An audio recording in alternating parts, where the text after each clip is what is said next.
I flinched as the argument between the king of the fae and his son escalated, and King Dilmun's condemnation pierced the wall that separated us.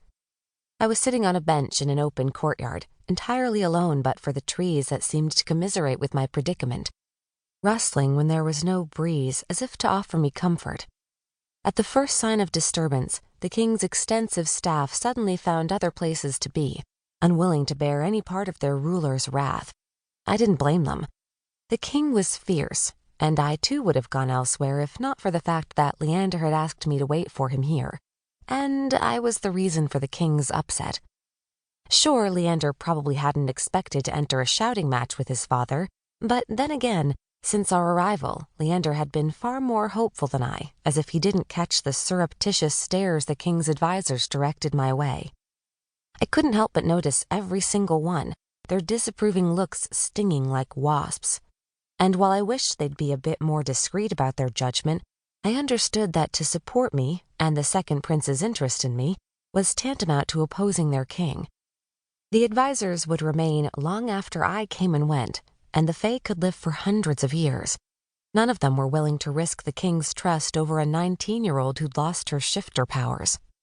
Even Adalia, whom I'd grown to consider a close friend, hadn't been around as much as usual, though I didn't know if her absence was of her choosing. The more time I spent among the fae, the more I discovered that the king's reach was considerable, and his hold on his people unyielding. His control over his two sons was the firmest of all, was a stranglehold.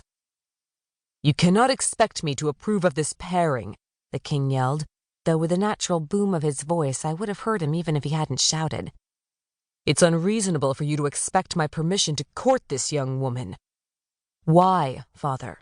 Why is it so unreasonable to think that I might care for someone outside of our people?" Leander met his father's ferocity with his own, allowing me to make out every one of his words. "The world is vast. But your responsibility is not to the larger world, it's to your people here. And because of this responsibility, you cannot develop any kind of relationship with this girl. It can never lead to anything. I am not in line to inherit your throne, father, which means that my responsibility to our people varies from my brother's. What I choose to do does not affect our people in the same way."